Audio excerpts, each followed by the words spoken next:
Good morning বন্ধুরা। আজকে আমি ভিডিওটা স্টার্ট করলাম রানাঘাট স্টেশন থেকে। তো এখন তো ঘড়িতে বাজে 5:20 আর আমি আর মনে চলে এসেছি রানাঘাট স্টেশনে। আর আমরা এখন কোথায় যাচ্ছি নিশ্চয়ই আপনারা কেউ আইডিয়া করতে পারছেন, মানে আমার পুরনো বন্ধুরা আর কি, তারা তো আইডিয়া করতেই পারছেন। আমরা কোথায় যাচ্ছি? মহাপীঠ তারাপীঠ। চা খাচ্ছে, আমাকে দেয়নি, একা একা খাচ্ছে। আর একটু ব্যস্ততা করে, টোটোর জন্য একটু ব্যস্ততা করে বেরিয়েছি, নাহলে আর 5-10 মিনিট পরে বেরোলেও হতো। তো সেই হুটোপাটা করে বেরিয়ে এসেছি বলে, সেই মানে হুটোপাটা করে বেরিয়ে এসছে। ভীষণ এখন গরম লাগছে।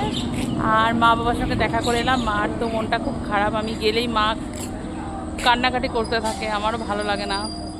মার জন্য আমারও মনটা খুব খারাপ করে। তো বাবা মার সঙ্গে আমি সবসময় দেখা করেই আসি। তো এই হলো আপডেট। বাবা মার জন্য রান্নাবান্না করে রেখে এসেছি আমি, 2 রকম মাছ, ডিম সব করে রেখে এসেছি। মনোজ আম কিনে রেখে এসছে। আর 2 দিন তো ডেলি ফুড খাবে, আজকের দিনটা যাতে হয়ে যায়।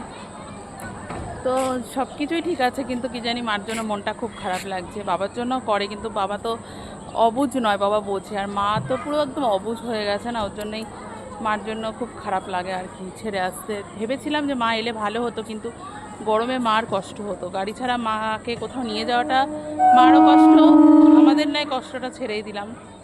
তো এই হলো এখনকার আপডেট। তো এখন মায়ের টানে মায়ের কাছে যাচ্ছি, এখনকার মতো এইটুকুই, টাটা।